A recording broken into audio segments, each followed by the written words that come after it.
Hello, all you chipper chipmunks out there. Welcome to another episode of A Little Greener, a podcast all about nature, sustainability, and conservation.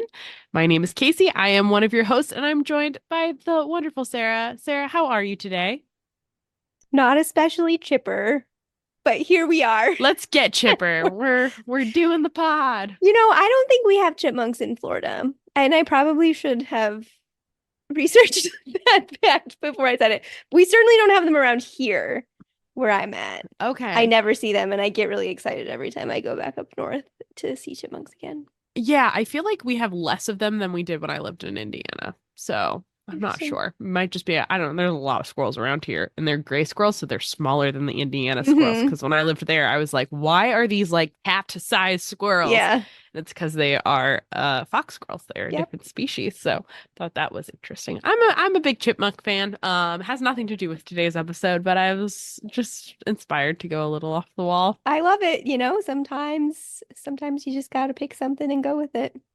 Hey, Sarah. Yes. So if you've been listening since like the OG times, you know that we actually used to put reviews in all of our podcasts, reviews and recommendations. I have a recommendation this week, and it will be much shorter than our old one. Excellent. Are you Um, gonna do it now? Dive yeah, in? let's do it Do right it. now if you're cool with it. Yeah. I have been watching on HBO Max Green Planet. Have you heard of it? No, and I don't have HBO I Max. know. Who does? I don't know. I mooch off of somebody else who does. But it is a David Attenborough narrated nature documentary about plants. And to tell you that like I learned so much about plants and like plants I've never heard of, and it is so interesting to watch a nature documentary with plants as like the characters. You know how they sort of, anytime you're watching a nature documentary, It's there's a certain anthropomorphized. yeah, there's a Yeah. certain level of anthropomorphism that helps lead the story, but the characters like not named or anything like that, but like it's from the plant's perspective. So they're the protagonists of this journey.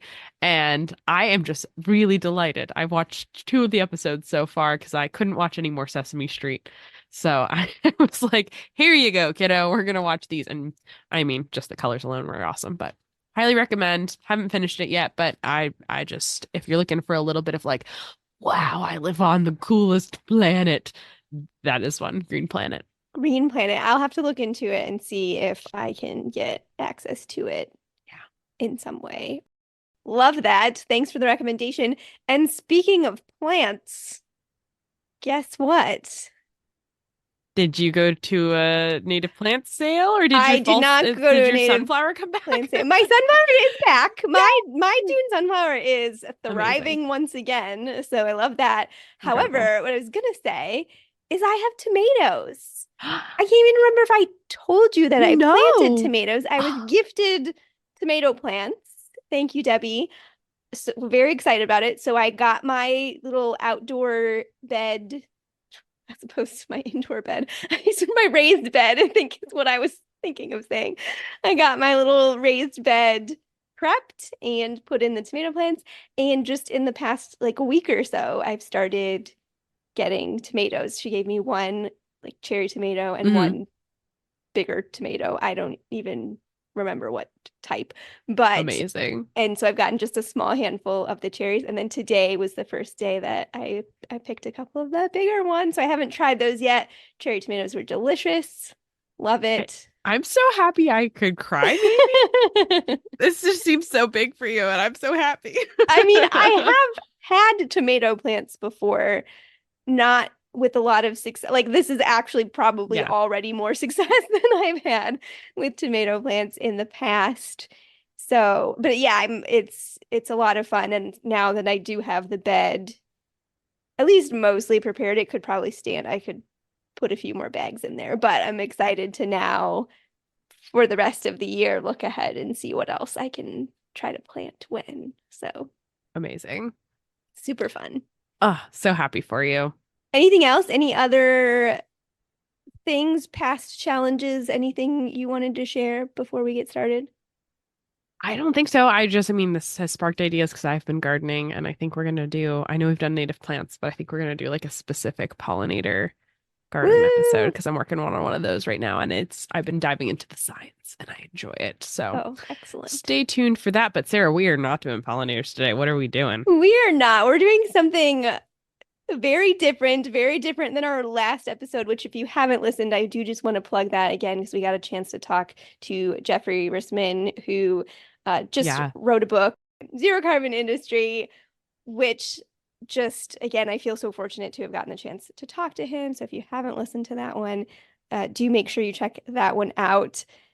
Just a wealth of knowledge that he has. So we're doing something, I don't want to say it's off the wall, but maybe a little like one step removed, maybe from what we would normally talk about. We're talking about artificial intelligence and how artificial intelligence can be used in conservation and sustainability. So I'm excited about this one. It was a lot, though, I'll tell you. Oh, I'm It sure. was a lot more than I anticipated when I started getting into it. But Casey, to kick us off, I'm curious about your experience with AI, and I want to know, have you ever used ChatGPT, which, if you're not familiar, is an artificial intelligence? It's a chat bot, basically, that you can ask whatever you want and it'll respond to you. I feel like AI has been like popping into my life on the peripherals a lot lately. So I'm We'll talk really, about that. yeah, Yes. interested in that. But I have used ChatGPT. I basically went to a webinar about the use of AI for garden centers. Okay. And yeah, and I mean, and it's for like small independent garden centers, like how to leverage this because AI has the potential to help speed along certain things because I do a lot of like the marketing element of it. So I got on ChatGPT and I have asked it to do things like produce outlines for talks that I've given. I've asked it to write blog articles before or care guides.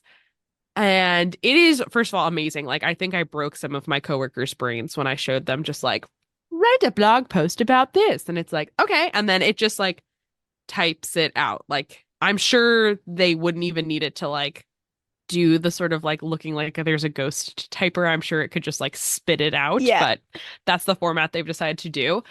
It is incredible. It is not, at least the free version that I dabble in, a human substitute. Like it doesn't know things. It gathers the things. Yes. And so that's definitely something that as someone who's like, okay, I know enough about the subject to write something about it. I'm just seeing if you can do it faster or like, come up with other things. You definitely start to see the particular holes where that version, at least of AI, could not necessarily substitute for an expert writing on their subject matter. But it could probably fool plenty of people for like a high school paper, things like that. I don't know how teachers navigate today. So that's my experience with ChatGPT. Interesting. I have never used ChatGPT. I am a little bit terrified of AI, Oh, honestly. same. I'm a little bit skeptical is not even the right word. I just have feelings. I have feelings about what Robots. we should and should not be doing and Yeah. robots. Yes. And so I have just pushed it away. I refuse on principle to use ChatGPT, even though there's a million other ways that I do use AI in my daily life. But it is fascinating. And while I was doing research for this, of course, I started seeing all kinds of other recommendations and things related to I'm sure. AI Yeah. being recommended to me. So one of the things that I discovered is that a new updated version of ChatGPT is coming called ChatGPT 4.0, and it is going to have a voice feature. So now instead of the text typing out, ChatGPT is going to be able to talk to you, and it will like talk with inflection, like not a robot voice, like a like a nuanced emotion voice. And I watched a couple of videos on it, and the description talks like they asked it to be sarcastic. They asked it to whisper. They asked it to sing and do all of these different things. And it freaked me out. Well, I certainly think, I mean, we're gonna probably dive even deeper into this. I certainly think that the uses and implications to be done nefariously have some Right. pretty like large potential, but I've also interacted it with it in ways that seem like it could do a lot of good. So I'm really For excited sure. today because we're gonna be talking about it in a conservation context. Obviously with their own experiences Hmm. like with AI, but like how it could help nature. And that's something that you don't think about when you Yeah. think about robots. You think about replacing nature. Yep.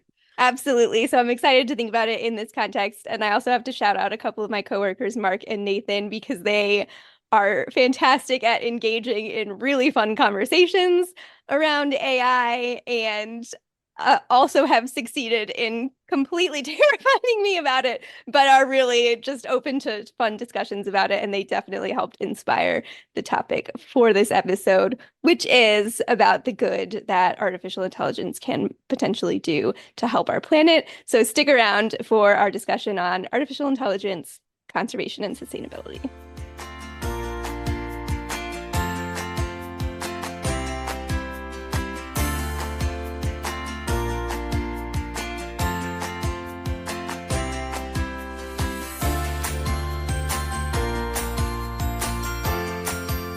All right, everyone, thanks so much for joining us for another episode of A Little Greener and our discussion today on artificial intelligence in conservation.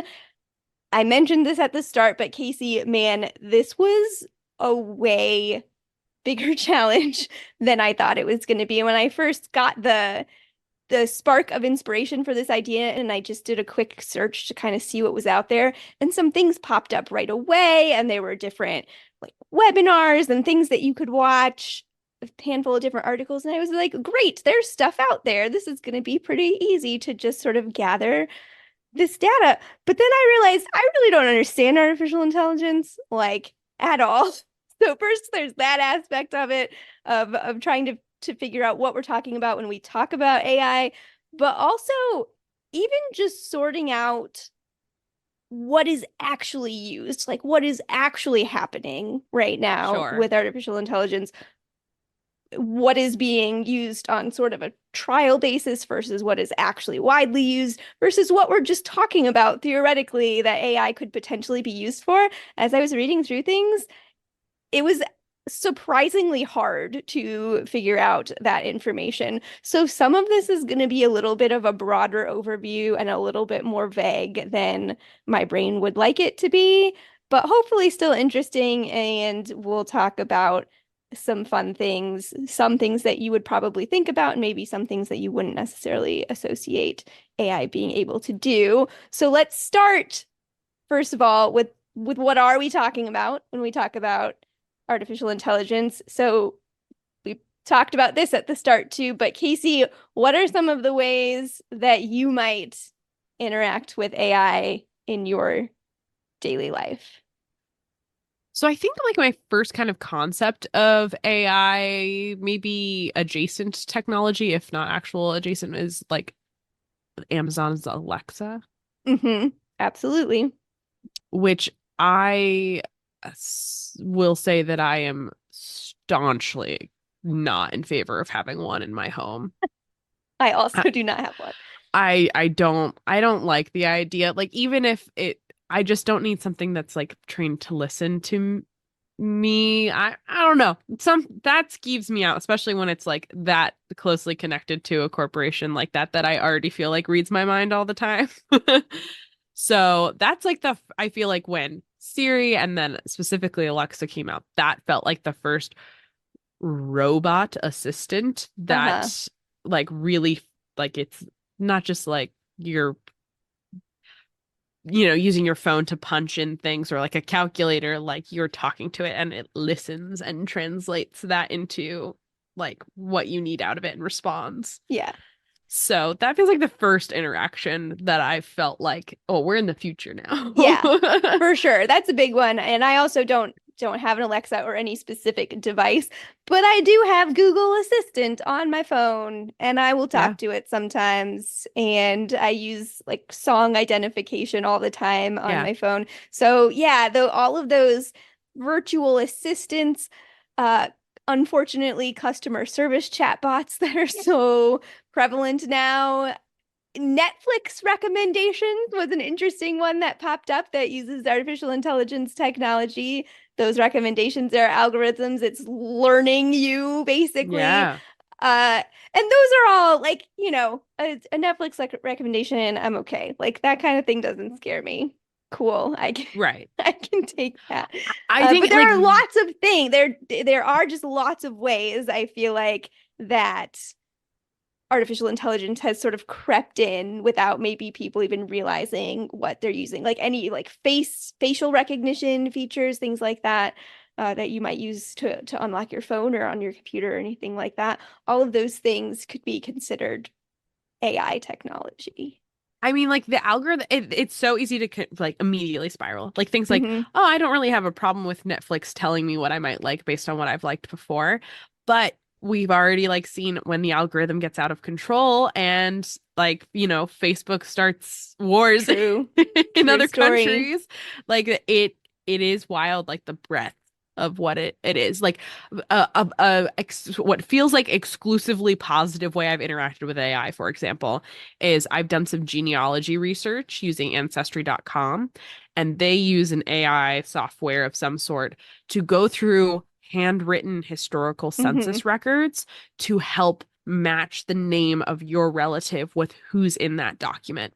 And that saves an insane amount of time. If you've ever gone through those, it is like the most cursive script, and you need to Yeah. know what the census records, the AI is able to fairly accurately at least get me to the point in the document I need to be looking at to find my relative. And that has been very cool and very helpful in that way. So, like, that's when I'm like, huh, I'm sure there's a way to misuse that, but that's been very helpful to me. Yeah. There are some cool things out there.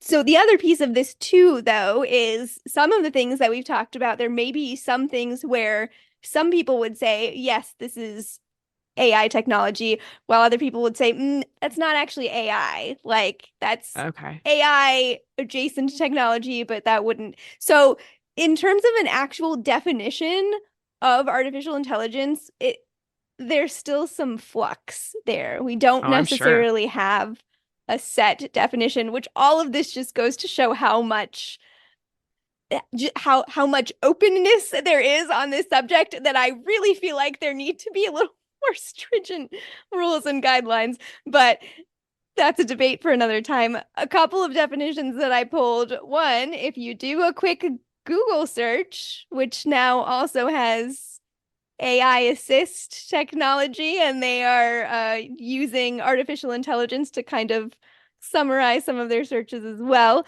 One of the definitions that pops up at the top is that artificial intelligence is the theory and development of computer systems able to perform tasks that normally require human intelligence, such as visual perception, speech recognition, decision making, and translation between languages.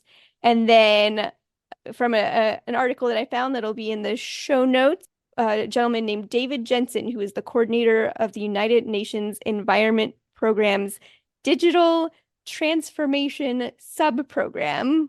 What a name. Wow.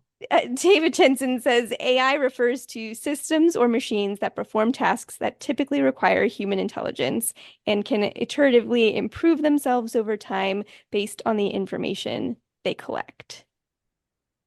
So there we go. That's kind of our jumping point for AI. There are also different types or levels or categories of AI, different ways to classify it. Again, I don't want to get too much into that because I think it's beyond what we need for this discussion. But what I will say is like one way that you can categorize it is just sort of by three levels. You have narrow intelligence, general intelligence, and super intelligence. And the only important thing I feel like to come out of this is that the only type of AI that we have so far would be considered narrow intelligence. So Okay. computers can do the task that they are trained to do. So we're not yet to the point quite of the science fiction movies where we have artificial intelligence that kind of goes beyond the tasks that are set for it or beyond human intelligence, if that makes sense. I think so. Like, even if it's a very broad spectrum, like for ChatGPT, which is responding to prompts, it's still responding to prompts using the data Right. it's gathered versus like going beyond that. Right. So this is maybe too simple of a description of those categories, but one article describes narrow AI as AI is designed to complete very specific actions. It's unable to independently learn.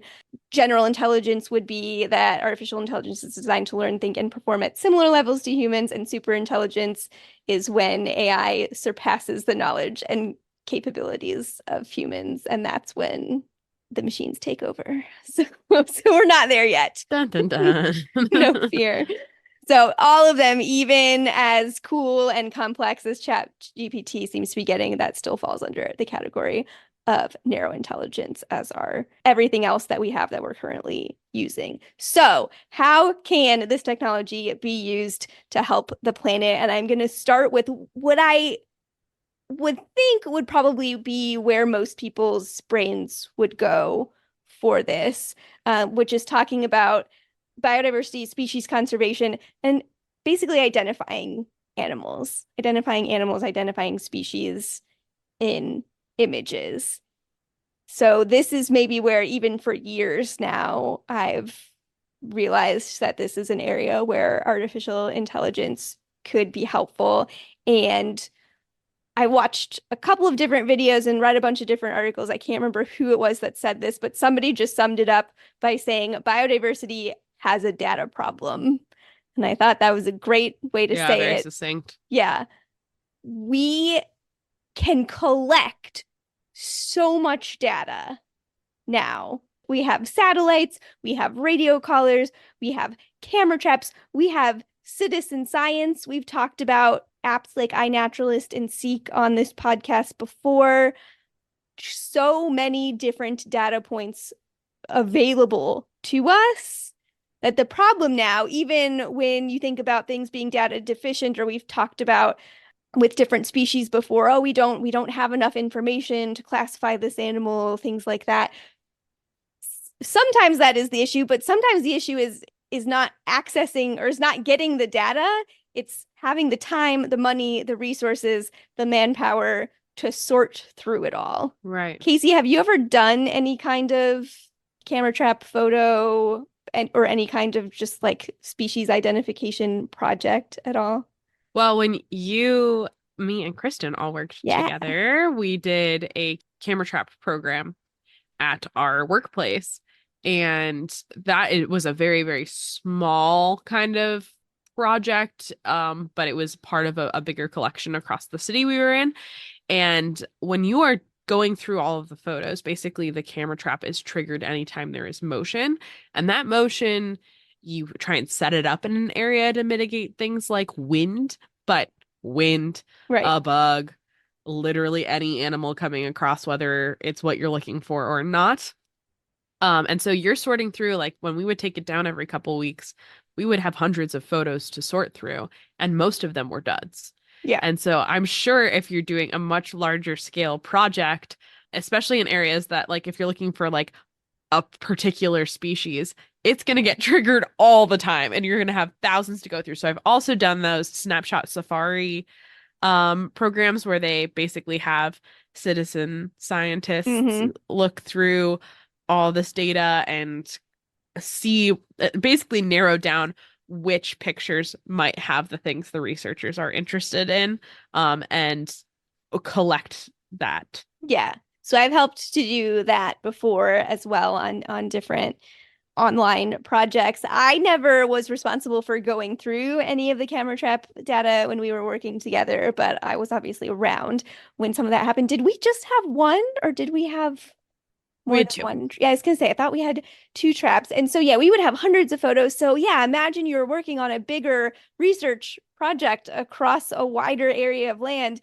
and the thousands of pictures or videos now that you can get from camera Yeah. traps as well, and just the time that it would take to go through that. So artificial intelligence can learn to identify not only species but individual animals in species too, and this can save so much time and resources for researchers and scientists to continue on and be able to do more work in a shorter amount of time. So that is invaluable, and it has helped to give us more information to better implement conservation measures as well. So right now, if you go to the IUCN Red List website and kind of filter out for the listed species, which ones are data deficient, there's over 21,000 species that are listed on the IUCN Red List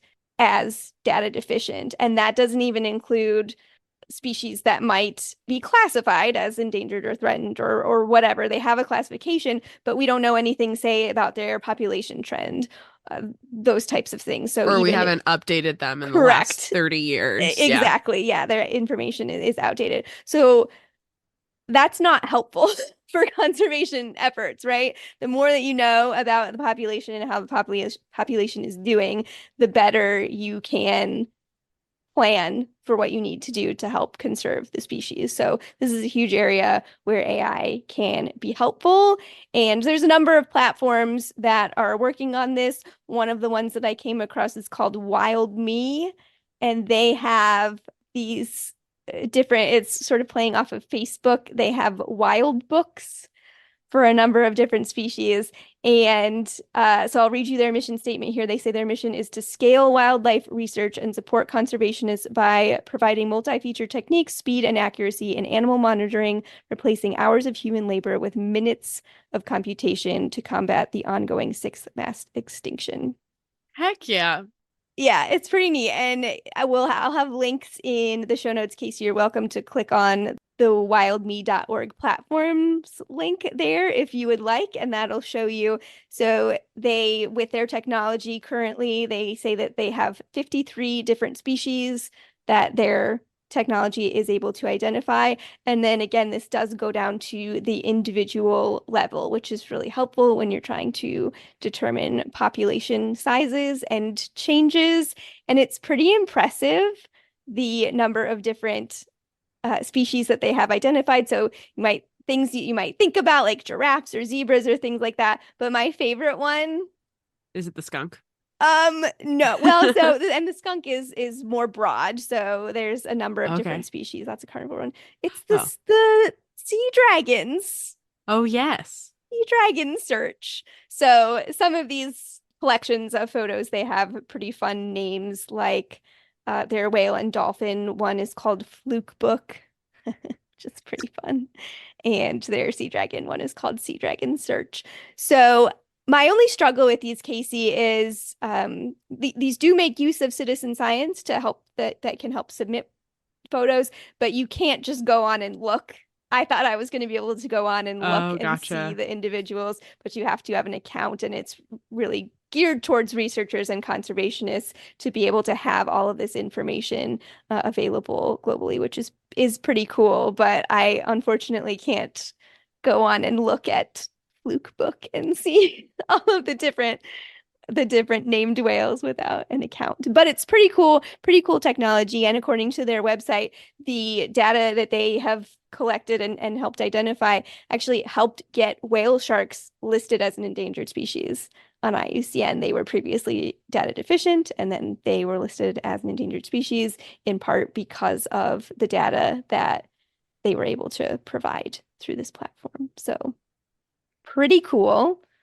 Very cool. Especially, I mean, money is such a tight resource within conservation. And I feel like I've heard multiple times from conservationists that I've like gone to their talks and things that there is a certain amount of pressure to get results, but that conservation takes time no matter what you're doing. There's a certain level that you can't shortcut, but it is great that they can shortcut some of the labor and processing on the back end especially after the collection's done, to be able to figure out like what does this data maybe mean. Yeah. And we'll talk about this a little bit later on too, but I should mention that this yeah, this does not completely eliminate the need for human support Sure. too. And this is not a technology that's making any decisions per se, and any questionable identification gets looked at by a person. So if Sure. there's a non-confident ID, and again, I don't know all the ins and outs of how it works, but that still goes to a person for final confirmations. Another cool one kind of related to this, beyond just species identification, where AI is helpful in species conservation, is helping to combat poaching. And this could also be used for things like illegal logging by basically monitoring not only like movements of animals, so kind of predicting the movements of animals in a given area, but also recognizing humans in the area. And to put it simply, the technology is able to look at and predict the movements and help rangers get to a spot before a poacher. Oh. So this is something that has been trialed in a handful of countries. The one that I came across in particular is called TrailGuard AI, and it has been trialed in 15 different countries worldwide, but has not yet been scaled up. But I've heard about this before, also, like I mentioned, in relation to logging as well, and being able to detect illegal activities and notify rangers in the area more quickly. So again, you still have to have the manpower, you still have to have people that are able to get to that area, and making technology work in the field too is a barrier to all of this being used at full scale all the time. But another pretty cool project that could be very helpful in the future. Totally. I think like that human checking component is important because definitely I mean, there's many concerns when it comes to AI, but one of them has been things like AI based on the data it gets fed isn't always good at differentiating between people of color in certain Yes. settings and things like that. So having that like human confirmation to improve the technology or to make sure that it is indeed identifying what it thinks it Yeah, is definitely an important element.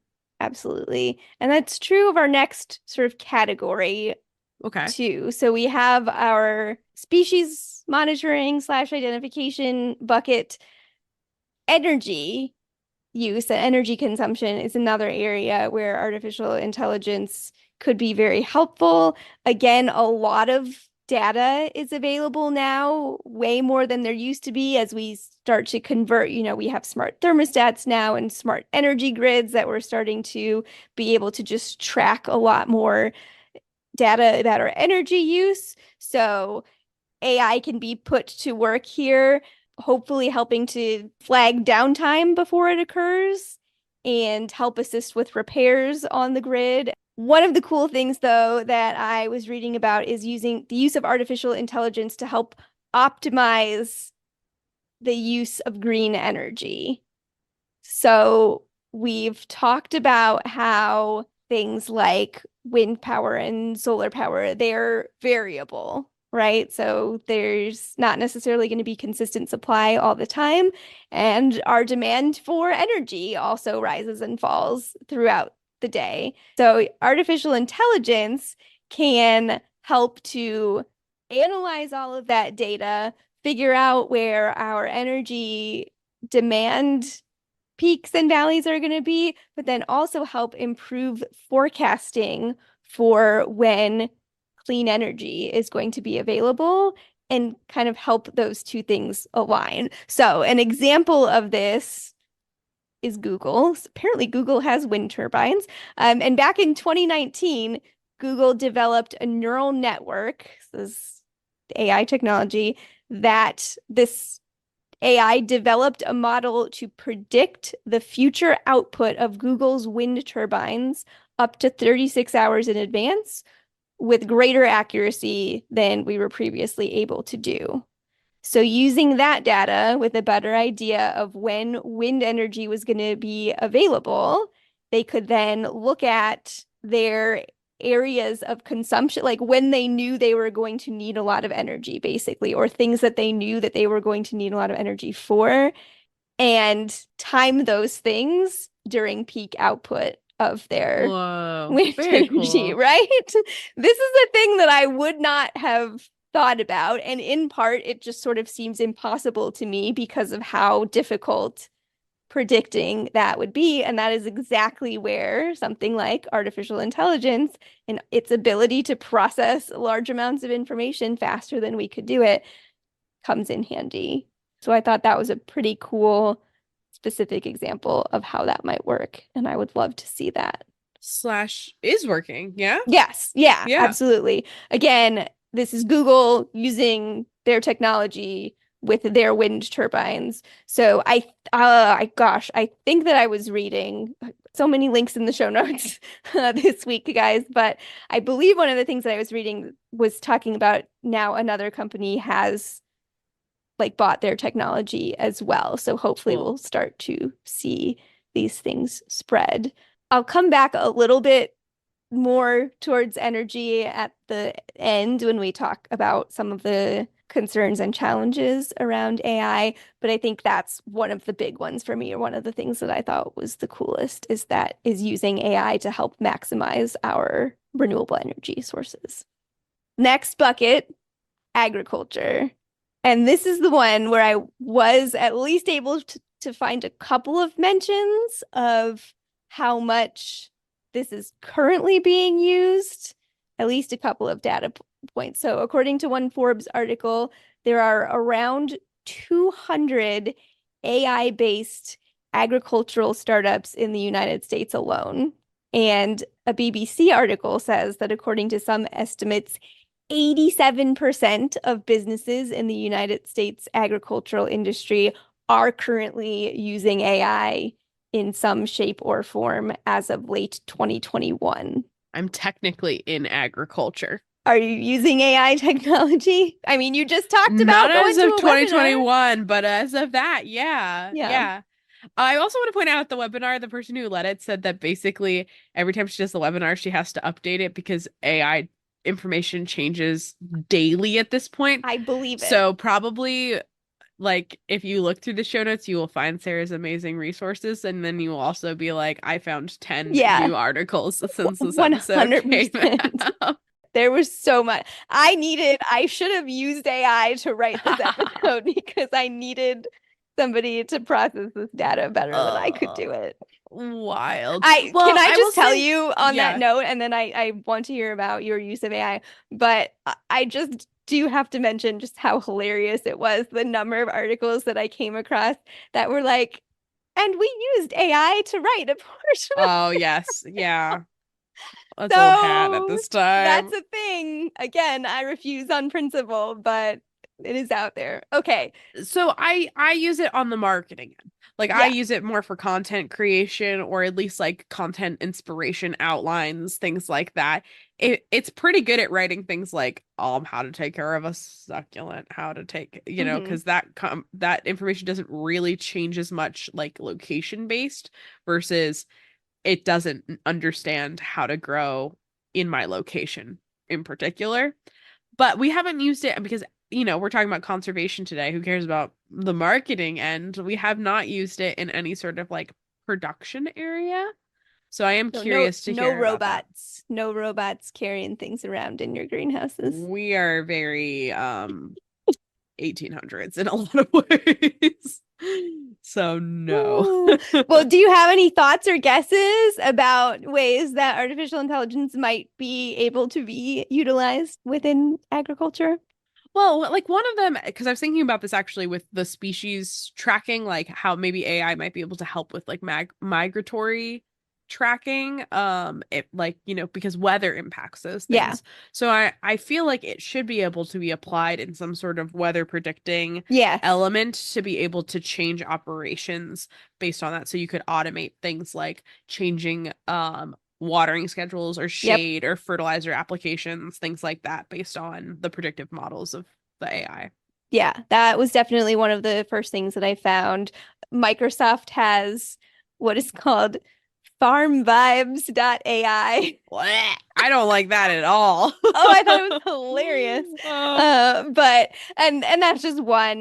But tools to increase productivity, decision yeah. making support tools for farmers, which exactly as you were just saying. So things that can look at yield maps, they can analyze different situations. If there's this much moisture in the soil, this is when you should turn on your irrigation system. Like those types of things, just to help for better planning for farmers. So AI with data aggregation forecasting tools can be used to help with those types of things. I saw a little bit about potentially pest detection, and I mean that feels very similar to the nature apps that we might use, like iNaturalist or Seek. Again, I don't know how these work, but just having some kind of Totally. thing where, yeah, they're able to look at either a creature or potentially maybe damage to crops and maybe get some assistance with I've pest used like the identification. photo apps and stuff for like identifying weeds or Yeah. pests or things like that. Pro tip, don't download one of those apps you have to pay for that's going to tell you what's wrong with your plant because they're just ask a human or Google, honestly. It's more accurate than those. There are also bigger things like self-driving tractors and combines. I had to look that up to make sure that was a real thing because we're starting to get into terrifying territory for me now. I don't think that they're super widespread from what I was looking at, but I don't apparently like it. those are a thing. And robot labor is also a thing, at least Sure. in limited circumstances, potentially for things like potato sorting was a very specific example that I found, Right. or pulling weeds, which we've talked about in our herbicides episode. The manual labor with weed pulling can be very difficult. There is a company called Blue River Technology that uses machine vision and artificial intelligence to differentiate crops from weeds, allowing for targeted herbicide application and less human error. I mean, certainly like within the agricultural industry, you can be exposed to a lot of pesticides and herbicides. So I'm sure there are elements that would help improve human safety by Yeah, like delegating some tasks. There's also a labor shortage in the market in yeah. the US at least. I don't know. I I am skeeved out by things like self-driving fill in the blank because I want them to work really well, but the idea that they could not work is very scary to me. is very scary. And yes, again, we will circle back around to that at the end too. So hold that thought. I agree, and I get what you're saying too. Definitely from the human safety standpoint, I do recognize the benefit of having tech assistance there, and also the fact that we have if there's a labor shortage. I also do get a little freaked out about the idea of AI taking jobs, though. So Oh, I mean, there's I like hey, as someone who does content creation that is like employing right. AI as part of her content creation thing, it certainly has the ability. I don't know. I did enjoy a friend posted a meme on Facebook that was basically like, I would like ChatGPT to do my laundry, not make art and write. Yes. I do like think like how can we do this to protect ourselves and to like in agriculture use less resources or like have less environmental impacts because it's such a big sector so that we can leave more time for like improving human and wildlife lives and Yes. like having more time for our Art. well-being. Yeah. Yeah. I don't know. I don't have the It's answers. It is. complicated. Yeah. Yep. All right, let's jump to our final category here, which is artificial intelligence and water. And again, similar to the previous things that we've talked about, there are smart irrigation systems that help optimize water usage that will, like, for example, taking into account weather patterns, soil conditions, water requirements of different plants. So, sort of similar to what we were just talking about in terms of agriculture. Artificial intelligence can also be used for leak detection. And this is true for both at like water treatment facilities, but also in buildings, thinking about in particular big commercial buildings. Yeah. One of the articles that I was reading, we have probably talked about this before on the podcast, but the number just seemed really big to me, that buildings waste 25 to 30% of their water. Like 25 to 30% of their water consumption is wasted water through leaks and things like that. And I That does guess, seem crazy, but doesn't it? also like as someone with a very slow leak in her sink faucet, that doesn't Yeah, who doesn't know how to fix it. I guess I believe it, especially when you get to like a building that has many, many outlets for the water. exactly. Yep. So artificial intelligence can be used for this. There's one company that has tech where they basically will place devices throughout the building that will then monitor regular patterns of use.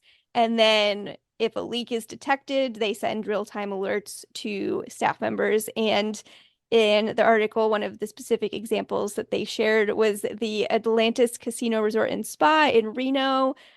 They use 6.5 million gallons of water every month. And they said since employing this technology, their director of facilities reported that they had saved already $36,000. Initial investment of $48,000, but already after a year, they had saved $36,000 due to the technology. So Wow. I guess it works.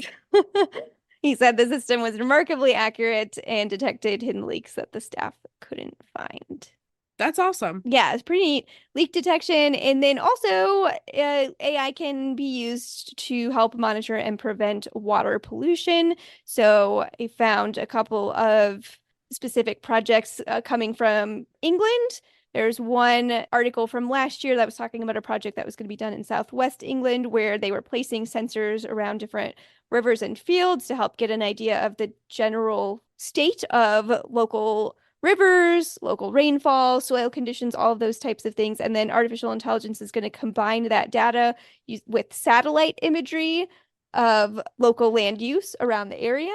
And then the idea was that it was going to be able to predict when the local river system was vulnerable to things like runoff, and that would allow them to put mitigation measures in place, asking farmers to restrict their fertilizer use and things like that. So using those data points on the local land and water, taking a look around to see what's going on, forecasting things that are going to be coming and saying, okay, when are we going to be susceptible to things like runoff, which is pretty neat. Again, it's a lot of the common thread throughout all of these things is data analysis and forecasting, predicting Yeah. outcomes, basically. And there's just some really cool ways that that is being applied.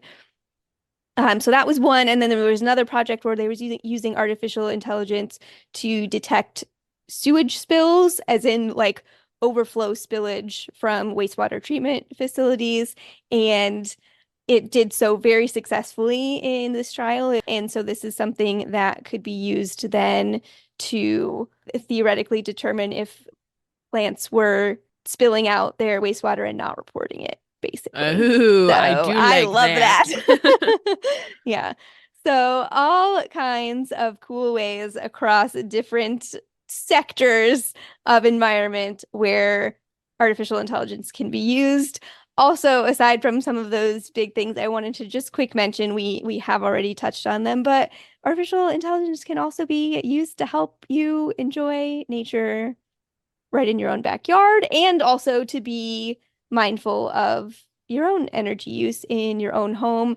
My favorite, and maybe one of the ways that I most use artificial intelligence or use it most often in my life, is the Merlin Bird ID app, the photo recognition, and now also the bird sound recognition that they have. There's artificial Very cool. intelligence technology there, and that has just thoroughly enhanced my enjoyment of being outside. Also mentioned the Seek app with their photo recognition. And then we have things like smart thermostats that we mentioned that you can have in your own home that help to like kind of learn your patterns of energy use and are able to help you sort of maximize your energy use. That's not the right word. What am I looking for? Optimize. I think Optimize. Yeah, optimize your that's yeah. energy use. There we go. Anything else, Casey, that you want to add to that section? No, I mean I think that like the smart thermostats, I think we're going to like we got one. We had to do the initial input for it, but Hmm. I think that that's a really incredible thing. Obviously, there's lots of challenges, things like anytime you hook up something like that to your Wi-Fi, you Sure. potentially have some security issues. So I I see so much potential for a lot of this, and I also see so much dystopia of possibilities. Yeah. Is that what It, we're talking about next? yeah, it is just a Cool. little scary still. And yeah, let's talk about some of those challenges. I'm not necessarily talking about dystopia, but what are the challenges of AI and AI in conservation in particular? So, one of them is that there's still limitations of current technology, right? So, it Right. does still require human input, and some of that is related to training the AI, which some of which requires more human input than other types. But then we also mentioned earlier the sort of questionable IDs. So you need people to be on the back end sometimes too to check and make sure that that AI is doing what it's supposed to be doing. And along those lines, sometimes errors in some of the things that we're talking about, or maybe thinking about AI for the future, can be catastrophic. So, another really good description that I found from another article from MIT that'll be linked in the show notes describes it like this. It says AI works in averages. It learns to recognize a cat through training on lots of cat images, and an algorithm's success is usually based on how often it was right about an image being a cat, not on how catastrophically wrong it was that one time when it said something wasn't a cat. So this is a quote from Priya Danti, an MIT professor, and she's also the co-founder and executive director of a platform called Climate Change AI.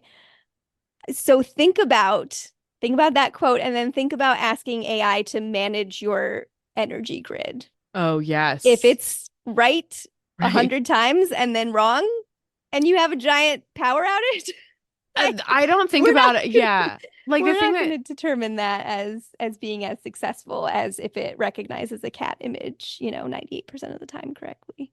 I think it's really hard for us too as humans to like abdicate that control. Like for Yeah, example, like self-driving cars, I feel like is something probably everybody has thought a little bit about. And sort of my conclusion is that yeah, if we can get to a world where it's more accurate than humans, great, we'll save human lives, but it's so hard the times that it will be wrong yeah, or the times it has to make decisions between, saving one person versus another in a car accident right, situations that you abdicate that control to something that is not a human is scary. And then thinking about it, yeah, from like a citywide matrix perspective, that's a lot of variables. I mean, my understanding too is that a lot of times we as humans don't really know why, like the AI for the cat situation, no, like trains over a series of times when it's wrong and right about the cat, but we don't actually know what about the picture it identifies as the thing that made it know that it's a cat. Does that make sense? I think so. Like at the end of the day, the algorithms, we don't know why they decided to go a particular way. We can just kind Hmm. of analyze how Yeah, accurate they are and like, are we getting what we want out of it? It's one of the reasons AI photo things are so bad at hands because they can like identify that it's a picture of a hand, but describing how a hand actually functions is not something that like right, an AI can process. So they don't understand why you can't have like two fingers go right, at a different right, right, angle or right. something like that. So I think that's really hard for us to like not know how things entirely work, even if most of the time it's more accurate than people. For sure. And it is so hard because giving up control is a big reason that I am afraid of AI, but you don't want that fear of what could go wrong to prevent you from utilizing a great resource Right. either. And so the woman that I quoted there talking about the cat, goes on to basically just say that this is just why it's so important to make sure that we are training this AI correctly Yeah. and that we have the right constraints on it. I feel like she had another good quote. You need to bake in harder physical constraints to make sure that you're not crossing boundaries by accident. with a model that is optimized for average goodness, she said. So she's not saying we don't do it, but she's just saying that we have to be really thoughtful and careful about it. So the limitations of technology is certainly one challenge and consideration as we're talking about the uses and the implications of AI in conservation. When you utilize ChatGPT, you have the response if you're like not super cool with the response that it gave you, like maybe it was like very choppy, or like you can give it like a good job on that, or Hmm. I need you to redo it. It will ask for feedback, and I assume it is humans who is then like looking at that and being like, yeah, that was too repetitive in its language, or that wasn't accurate based on the prompt it was, and then Yeah, retrain it. I don't know the answer to that. I don't know Yeah, how that works. that's my Interesting. assumption, but mm, Yeah, I don't know. One more just quick note on technology limitations. We'll just obviously conservation is complicated. yes. And there's a lot of like multiple data streams, so it's not just one thing. Whereas a lot of times right now, what we ask AI to do is to look at something very specific. And I don't mean specific necessarily in small. Like sometimes we're asking it to analyze things like on a global level, but we're asking it to do very specific things. And conservation is going to require a lot of data from a lot of different areas. And so, Yeah. still, AI in terms of like decision making and things like that, there are still sort of limitations on what that technology can do. So, that's kind of one category.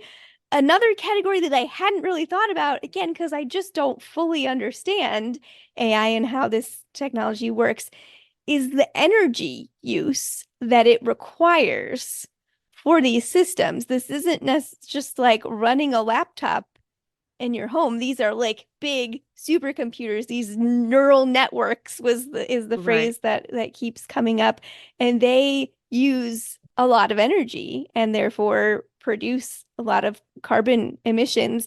I put a screenshot in the notes, Casey. This is from one of the first videos that I watched. Here was a presentation from Tanya Berger-Wolf that she did at, gosh, I think it was at Ohio State University. She put on a presentation about AI for wildlife conservation, and she had this great chart that was comparing the emissions from ChatGPT to a number of other things. And ChatGPT had, what is this, 502 tons of carbon emissions in comparison to like the average American life in 1 year is like 18 tons of carbon emissions.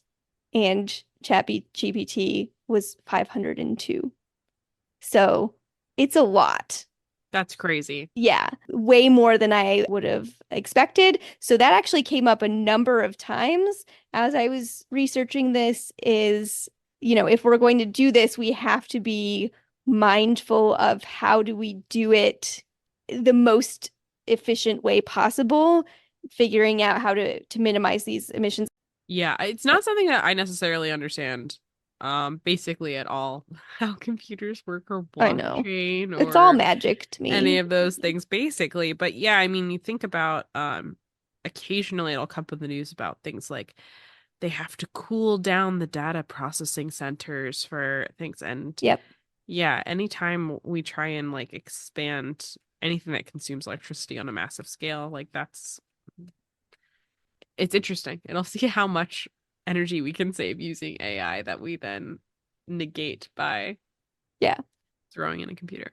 And there are, I did come across occasionally voices that would say we shouldn't be doing this. Like this is not a tool that we should use for conservation, citing this. But I think, and maybe I'm just biased because of what I was doing the research for, but it Sure. did seem like mostly the conservation world has accepted this as being a tool and seen the benefits of it, but just cite this as this is an area that we need to work on, Yeah, I basically. mean, I think like anything with technology or otherwise, anytime we're moving towards something that's new, we have to be thinking about it from an ethic, like what sort of guardrails and ethics do we want to put on this new, entirely new thing? I mean, we're having this conversation with AI in general when it comes to like the rights to the data or the art that the AI uses. Mm-hmm. We need to put some parameters on it. And I'm sure that we want to do the same thing with like, as we create more of these things, let's put some parameters on it. But I think that like conservation would be losing out on a really important tool if they just sort of, as I mean, a mass unit of completely diverse objectives and all of that, rejected this as a Yeah. whole on the usage. Agreed. And then the last thing that I wanted to mention too, again, this came from that same talk that I just mentioned for the energy use, but this idea that currently the available data points, biodiversity, and AI production don't line up. And by that I mean where we are getting a lot of our data points from. And this talking specifically really about the wildlife monitoring aspect. So she was looking at like data points, submissions from iNaturalist and that sort of thing, largely coming from the United States and other places as well. But the idea that these data points, these images of wildlife that are submitted are sort of in an inverse relationship to where the greatest biodiversity is. So there's a lot of blank spots in some of these data points for wildlife monitoring, and then also where AI tech is currently being produced. Again, here in the United States, not in the areas where it is potentially more drastically needed. And she talks a little bit about how it's not just as simple as, oh, well, we can produce the tech here and then transport it to there. Like there are limitations around the technology that make that not feasible or not ideal, at least in terms of training an AI Right. in one area and then moving it to another area. It's not going to perform optimally that way. And then also, we don't want to get ourselves into a situation she was talking about where we're like, well, here, we'll just take the data from this other country and then we'll analyze it and we will tell you what to do.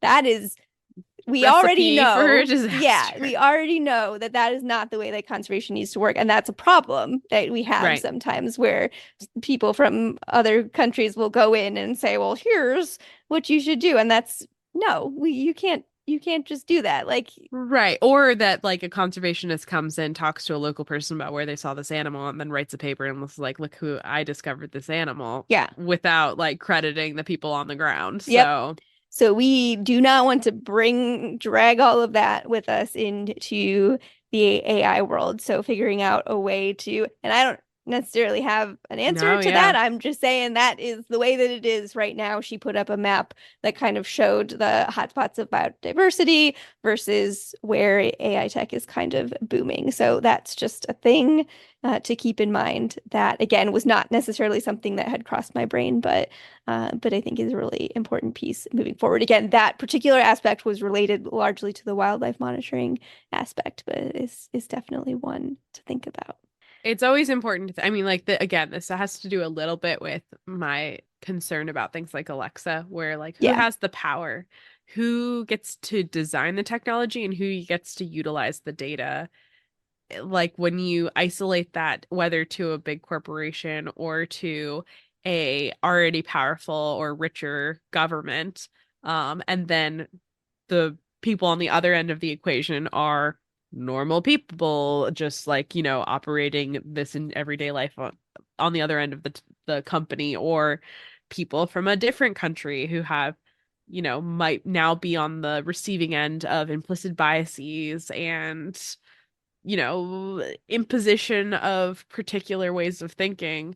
This is like uncharted territory, and I'm glad that there is some, like, I don't think that we did this with social media. Like, I don't think that we thought about all these spiraling things that could happen with social media. So our legislation in the United States is trying to kind of catch up to what yeah, got let out of the box after so many bad things have happened. So I like that we are starting to see things like, I know there's a court case with like the New York Times suing ChatGPT because they are using their article, which is copyright, but also ChatGPT is citing the article incorrectly. Things like that hopefully will put some of these guardrails on in a way that's in the best interest of the public at large. And Yeah. hopefully we see similar things happen internationally on a conservation page too. Yeah. I yeah, I don't know if any of this changed anything in my brain about the way that I feel about AI, but I do think it maybe opened my eyes a little more. I think that there are more potential impacts than I realized. And I guess I will say that it does make me feel a little more positive towards AI, thinking about the potential good. I think I've just spent a lot of time thinking about the potential bad of AI.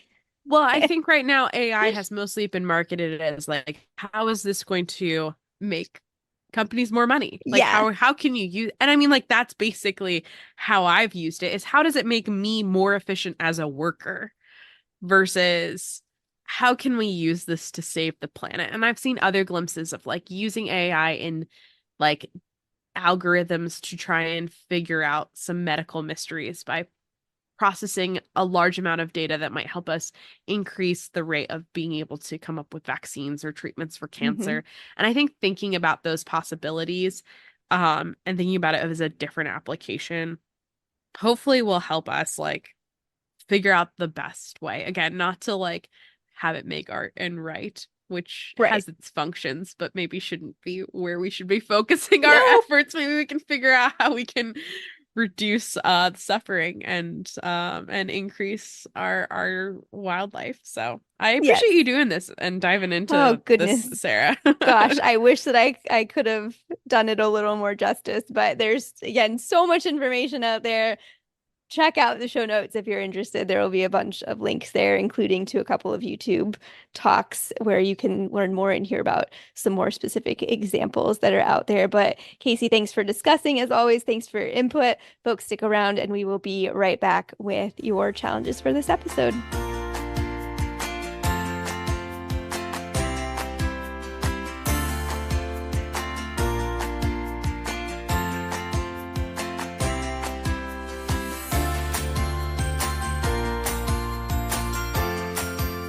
All right. Thanks once again for listening, folks. I don't think that your challenges this week are going to be too surprising. The first is I will provide this link. We'll share it on our Facebook as well. But since I couldn't get to the wild books that I mentioned earlier, and we Right. can't go on and look at our different identified leafy sea dragons, I did find another platform that has some information online called Wildlife Insights, and they have a map that shows a bunch of different camera trap projects from around the world. So I just thought that that was fun. You can click through and see maybe some projects that are in your home state or home country that might be taking place around you, and see for some of them, if you click on different data points, they have more information than others. Some of them you can actually click on and see some of the photos from the projects and that sort of thing. But you can look and just learn a little bit more about the work that they are doing using artificial intelligence there to help identify some of those as well. And then secondly, try out some of that nature-based AI in your own backyard. If you have never used Merlin Bird ID, or if you've never checked out the Seek app, pull up something like that and let's utilize technology to help get us more invested in nature and not take time away from nature. So try out some of those Yes. AI assisted techs to help you learn more about the world around you. Yeah, go for a walk in the woods, listen for Yeah. birds, find out what they are. Yeah. Incredible. Thank you, Sarah. Thanks for these challenges. I haven't whipped out the Merlin Bird ID app in a long time, and hopefully can do that in the next week. That's the goal. But Sarah, if they want to share with us their experiences with AI or things we didn't mention in this episode or suggestions for future topics, where can our good listeners do that? You can find us on Facebook, A Little Greener Podcast, or you can send us an email at a little greener podcast at gmail.com. We are always happy to hear from you. Thank you, Sarah. Thank you, everybody, for listening. We'll talk to you soon. Bye.